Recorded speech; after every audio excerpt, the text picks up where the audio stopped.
The scoreboard glowed like a verdict on a winter night in Los Angeles. Christmas lights shimmered outside, tradition heavy in the air, and yet inside the arena there was no warmth.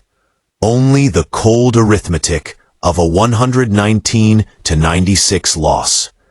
Purple and gold reduced to fragments. The Los Angeles Lakers, a franchise built on holiday showcases and cinematic moments, were dismantled possession by a younger, hungrier Houston Rockets team that treated Christmas not as a celebration, but as an opportunity. The first quarter told the truth before anyone wanted to hear it. 37 points surrendered, missed box-outs, loose balls rolling to red jerseys. By the time the Lakers looked up, they were already chasing shadows. Amen Thompson cut through the defense with purpose, scoring 26 with the confidence of someone who sensed vulnerability. Kevin Durant added 25. Quiet and surgical. Alperen Şengün owned the paint, controlling the glass as if gravity itself favored Houston. This wasn't a hot shooting anomaly. It was structural. Houston out-rebounded Los Angeles. They turned offensive rebounds into a brutal 24-10 second-chance advantage. They turned Lakers' turnovers into 23 points, each one a reminder that effort, not talent, was deciding the night.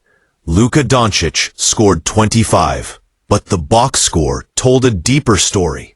6 turnovers, moments where rhythm broke down, where frustration replaced flow. LeBron James finished with 18, measured, almost distant, as if searching for a lever that no longer moved what it once did. The Lakers weren't just beaten. They were outworked, outsmarted, outpaced.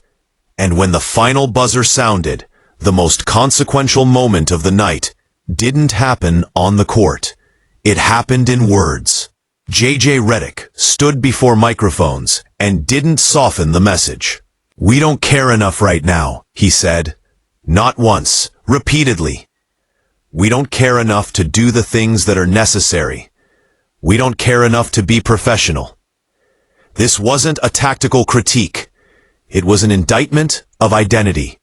Redick promised uncomfortable meetings, and uncomfortable practice. And then the line that echoed far beyond the locker room. "I'm not doing another 53 games like this." In the NBA, language matters. Public language matters even more. Coaches often choose discretion, internal accountability, closed doors. Redick chose confrontation. He framed the problem not as scheme or personnel, but as choice. The recurring decision not to compete at the required level. And with that choice came risk. Because locker rooms are ecosystems. They respond to pressure in different ways. Some harden, some fracture. Analysts reacted instantly. Kendrick Perkins, speaking on ESPN, shifted the lens back toward the sideline. Redick, he argued, has to do better too. Public rants, Perkins warned, can erode respect if they sound one-sided. "It's always everybody else's fault but not J.J. Redick's," he said. The subtext was clear. Accountability can't only flow downward. Adjustments, communication, rotations, those live with the coach. The criticism stung because the film supports it. Defensive coverages collapsed at the rim. Rotations came late. Rebounding schemes failed repeatedly. The Lakers didn't just lose the possession battle. They surrendered it willingly. Poor box-outs turned into second chances. Turnovers turned into runouts. Energy never reset. Players felt it too. Luka Doncic didn't deflect. "I don't know what has to change," he said, "but definitely something needs to change." Then he turned the mirror inward. Everybody has got to give better effort, starting with me. In a room full of veterans, that kind of admission carries weight. Still, the tension lingered. Around the league, recent memories surfaced. Stars clashing with coaches.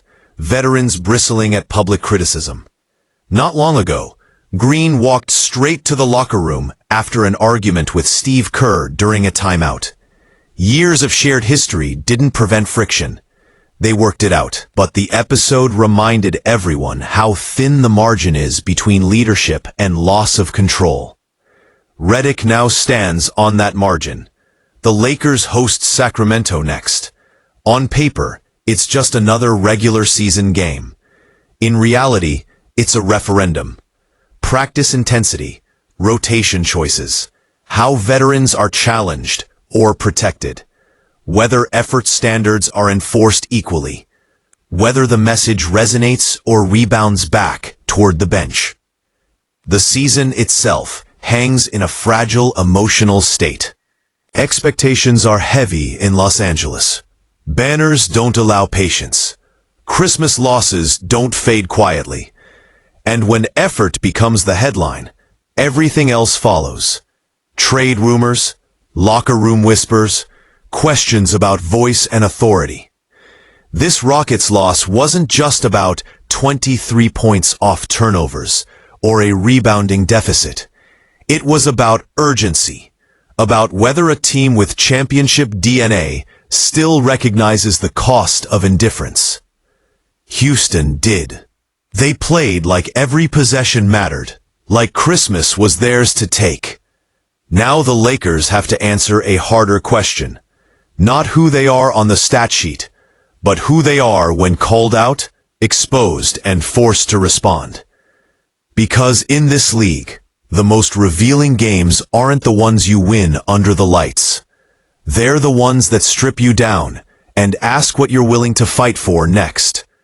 The next game will speak. The response will linger. And the direction of this season may already be taking shape. What do you think this moment means for the Lakers and for J.J. Redick's grip on the locker room?